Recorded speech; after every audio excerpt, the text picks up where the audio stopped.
I find it strange that 4 adults got out alive and 4 children didn't. Let's get into it.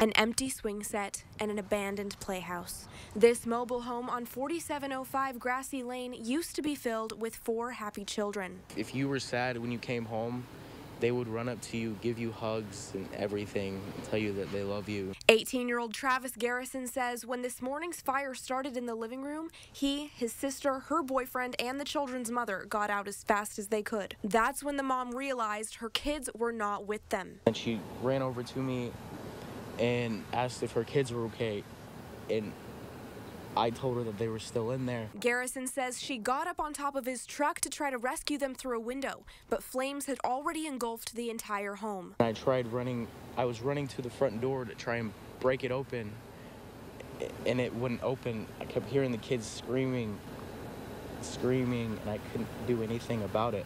Hey guys, I'm Lady T, and welcome back to the channel. The mother of 4 children who died in the Indiana mobile home fire fled the burning home without the children, then asked another adult that's living there if they was with him. Jessica Mann, who is 30 years old, was asleep in the bedroom at the time at a Fort Wayne site when the fire broke out on Thursday morning. She escaped by pushing the air conditioner out the window.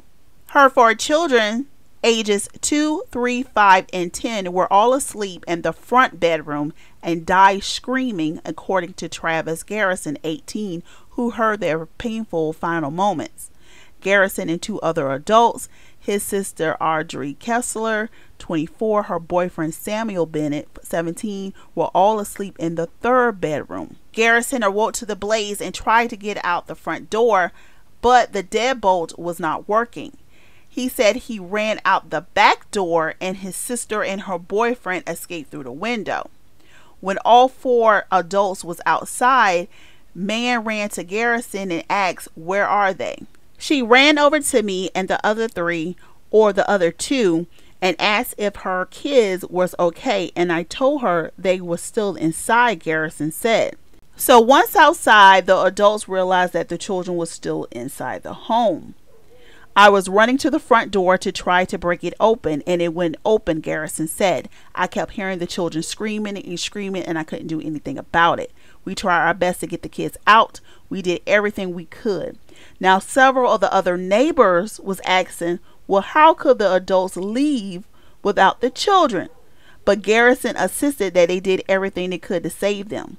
Even neighbors called 911, and some joined the rescue efforts.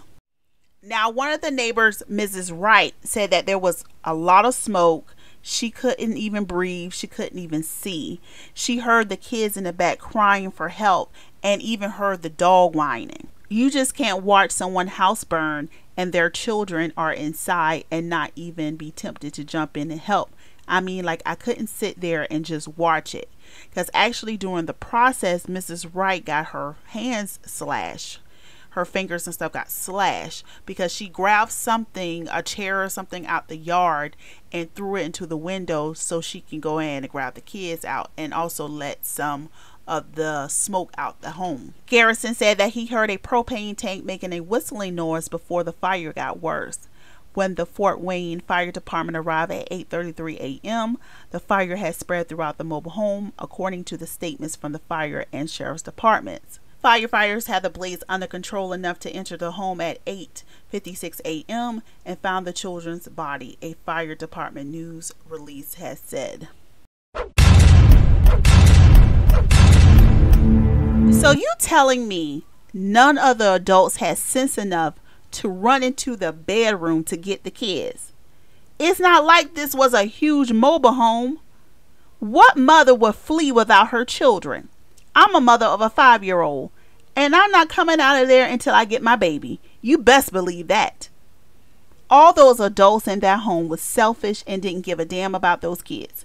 Those kids was 2, 3, 5, and 10, and they probably was sleeping at the time. The smoke woke them up, and they couldn't escape. Surely if you got children and a fire breaks out, your first thought should be to get your children out of there, not for your own safety.